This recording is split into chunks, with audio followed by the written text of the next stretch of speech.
Hey guys, Ruben Lara here, and today we're going to talk about my method for going from boxes in perspective to a usable figure in a sketch. Now, a lot of people get overwhelmed with maybe learning anatomy, and it takes a long time, and people get discouraged. But what I hope to show is by using perspective boxes for our figures, you don't have to necessarily understand every aspect of anatomy right away in order to get some usable figures. While you're in the process of kind of diving into the anatomy rabbit hole. This is a quick time lapse that I'm just going to run through once real quick, and then we're going to go back and kind of dissect it a little bit. But you can see I start off with a big cube just to get my brain in the right frame of mind. Did my boxes in perspective, and now I'm doing a version of this where I'm actually laying in anatomical forms. Now, I'm not completely perfect at anatomy myself. I have a lot to learn still, but I know enough to lay out these anatomical volumes. But I don't do this underneath anatomical study every single time I make a form. I'm just describing here how anatomy relates to these boxes. In the second version of this, I'm going straight to the clothing that my character is going to have. And this doesn't necessarily require an exact knowledge of where every single muscle form is. Just some basic major masses and volumes to help me wrap the clothing around. Now, I chose a really, really wacky random pose here, very extreme pose. And it could be better. There's some improvements that could be made, but it's usable. And that's the point with this method that I'm trying to get people to wrap their brains around, is that starting off with some simple cubes gives you usable shapes to get to a place where you can describe a figure, even if it is in this extreme pose, which would likely never happen. And in fact, I tried this myself after I drew it, and I can't even bend my leg that far back. But it's still understandable to a point where someone can look at this and say, okay, he's pulling his leg backwards. Let's go ahead and just dissect this a little more. You can see that the first thing I did was to give myself a giant cage for this, and this cage is telling me, it's telling my brain a couple of different things. I'm looking down on this figure. The nature of these vanishing points leading off to a horizon that's above the middle of my composition is also telling me that I'm looking down. And by the way, everything that I'm talking about here is covered in my tutorial, 4 Secrets to Drawing in Perspective Like the Pros. I highly recommend that you watch it. Even if you feel like, well, I'm not an architect, I'm not going to be drawing buildings, understanding how the cube relates to the perspective grid is going to lay a huge foundation to be able to put your anatomical figures on the page in perspective, in control. All right, there's my plug. I think it'll fill in a lot of missing pieces if you're somewhat familiar with the perspective grid already.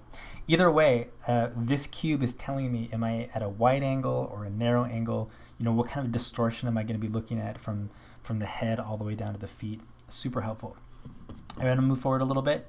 And I usually start off with the upper torso cube. It just gives me, some kind of direction to start in. Now, this upper torso cube is off grid to my main box. Also, I go over this in my 4 Secrets to Drawing in Perspective lesson. How does that happen? What are the rules for that? Well, there's a lot of math that could be involved in getting it accurate, but I'm not totally concerned with absolute mathematical accuracy.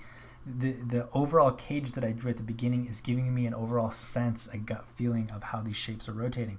The more you learn how to rotate cubes in space, the more you trace cubes in space. One of the assignments I really encourage you to do is found on my rubenlara.com/perspective page, which is go to Google, find images of kids' block toys, and start tracing those. Trace images of Lego minifigures. These are cubes that are rotating in space at various angles. It's going to start recording information in your brain as to what happens with these cubes as they rotate. That being said, my first upper torso cube is not on the same grid as my overall cage, but it feels like it's in the same space, and it's respecting some of the rules that this cage sets for me. All right, so I'm moving down a little bit. You can kind of see the relationship between the upper torso and the lower torso there in terms of where the spine is going to go. We already have an indication of that thoracic spinal region and then the lumbar spinal region that goes down to the pelvis. All right, I'm roughing in the head here. Again, real rough. We're not trying to make architectural drawings here. We're just giving ourselves a perspective guide. Just a couple notes here. I'm starting to do some center lines, right, for these boxes. These are all helping my brain just understand where we are in space. And immediately you can see the top caps of these leg cylinders are giving me an indication that we're looking down on the leg shapes in this particular pose. At this point, I didn't even really know what this pose was going to be yet. So, right, making that foot wedge. Okay, just deciding on a real extreme. I think I was kind of sorry after I did this, but anyway, I just went for it. Just to prove a point here about drawing shapes in perspective. Also to note, as you'll see on my anatomy page on my website, you can go ahead and use the 3D mannequin to kind of tumble around in space and see how the leg shapes rotate around these lower pelvic blocks.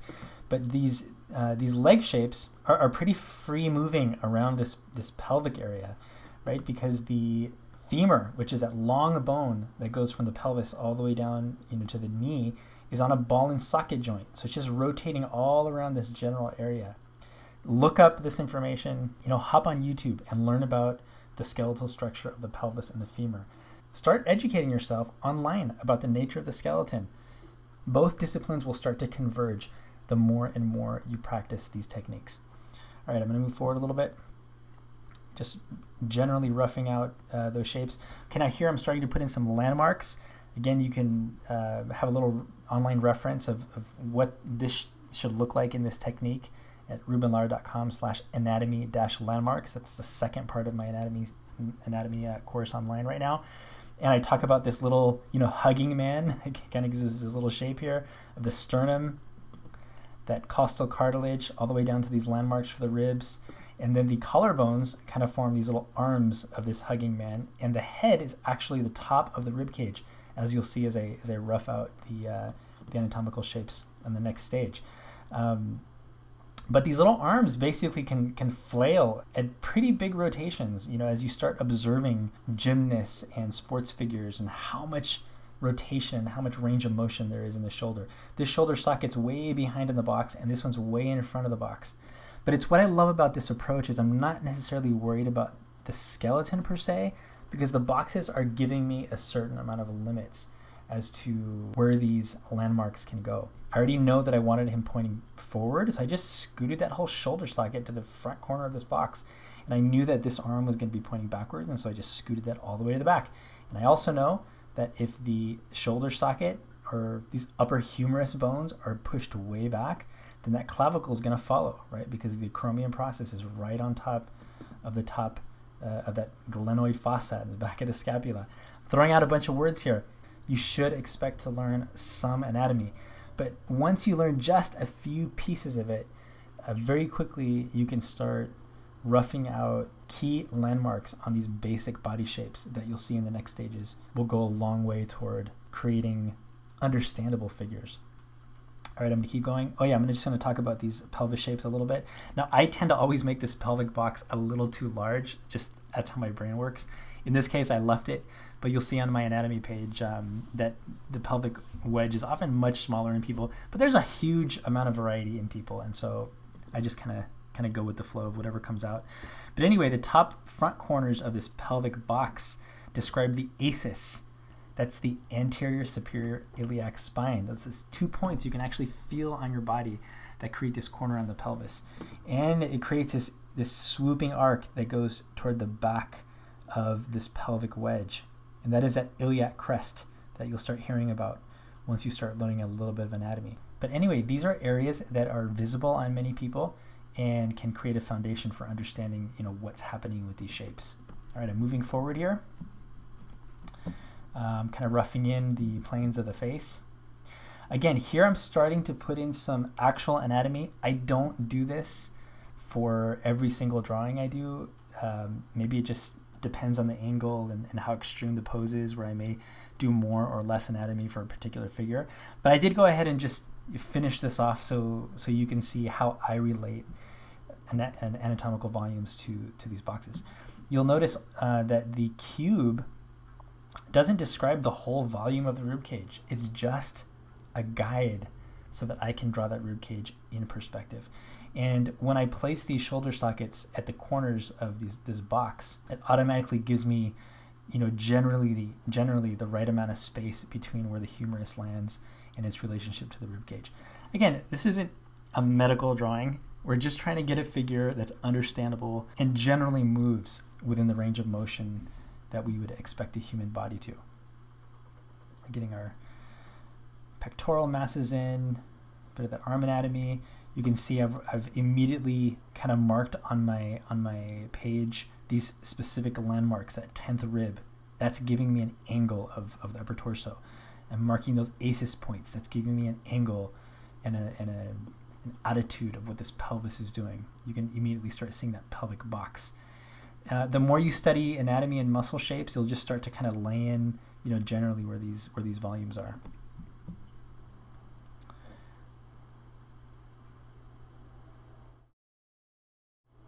Okay, getting some center lines in. Again, I really shot myself in the foot with this extreme pose.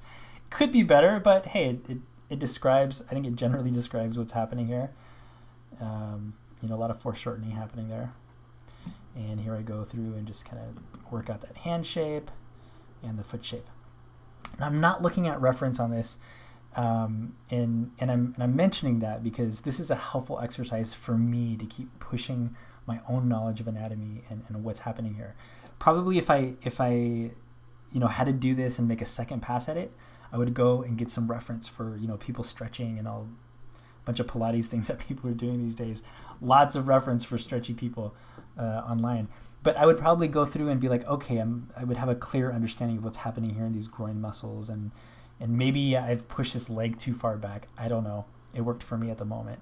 But certainly, without looking at reference, I'm definitely in a zone where I can relatively quickly black out this figure for a storyboard, for a concept sketch in a successful way for a client. Okay, I'm going to move forward here. Okay, so I kind of ended with the anatomy volumes there. Yeah, not bad. Again, could be better, but usable for sure. But what I really wanted to show with this time lapse is the fact that if you're not at this level where you're understanding what these shapes are doing anatomically, look how much I can get away with just by understanding a few of the important landmarks and then immediately placing some of these, some of the clothing shapes over it. So one of the, a few of the important things that you want to set down are these collarbone areas, because these collarbones help us understand what that whole shoulder girdle is doing. It's really expressing, how shoulders are pushing forward and backward in space, and have a lot of bearing on what these shoulder masses are doing. I'm also putting in the sternocleidomastoid, right, which is one of the main muscles that we start learning about in the neck, that is also helping me describe what's happening with his head and some of the rotation that's happening. It's also immediately giving me a volume for this cylindrical mass. A little bit of the traps are coming in there, but I'm not necessarily putting in all the insertions and all the origins. I know them in my mind, and maybe this is some anatomy that you kind of start focusing on right away, because it's anatomy that we see through clothing, on most people. So that's something you can start focusing on. But you can see I immediately put in this 10th rib area, and also some indications of where the ACES is. Okay, I'm going to keep going here, and I'm just going to go straight to the clothing. I have a general feeling for what these volumes are doing to the body. And again, I keep stressing, you know what this looks like. You look at people every single day. So part of this is just being a little more observant in your everyday life without being creepy. Understand what is happening with clothing on people. What is happening to people's necks and limbs and shoulders and wrists. Again, I stress without being creepy, but be observant. All right, here's a little more information, just putting some pulls and starting to mass in a little bit of those face shapes there. A lot of this is just sculpting, erasing and coming back and seeing what looks good. Putting all that hair shape in. I should note this line here on the cranial structure helps me a lot as well, just to see how much of that side plane of the head I'm describing. And the more you start getting comfortable with hands and feet and shapes, those are small disciplines that you can start working on little by little. But look at how much of this body I was able to put in without necessarily having to drop in a full skeleton or full anatomy. Not that those techniques are wrong. You definitely should do what works for you. But I really feel that understanding how to tumble these boxes in perspective with some basic knowledge of how they relate to each other as they rotate around can really go a long way in starting to come up with some really satisfying figures. And I just kind of end up with a little stand to put them on. And that's another aspect I think is important as you finalize your figures. Give the viewer a little bit of sense of what the perspective is in the scene. Before I put this box on, well, I guess I don't have it without the box in this particular time lapse. But having even just a few indications of what your original grid look like goes a long way just to setting a stage. I mean, it really literally is setting a stage for us to help us understand, oh, I see. We're looking down on this figure.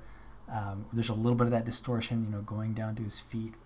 And not everything is going to be on a platform like I have it here, but certainly adding a square, adding a table, adding some kind of element, even if it's a shadow that helps us describe what the plane of that floor is just a little bit more information so that whoever's looking at your drawings can understand what is happening in that scene. All right, I hope that was helpful. And don't forget, I really encourage you to check out my lesson, 4 Secrets to Drawing in Perspective Like the Pros. It goes over just a little bit of technical knowledge so that you lose your fear of the perspective grid. And there are some really helpful exercises at the end, drawing a bed and a figure on a bed, that I highly recommend you go through. Don't worry if your initial drawings look really bad. Keep drawing, get through all of your mistakes, and I promise you all of your drawings will improve once you start learning how to control boxes in perspective. All right, see you on the next round.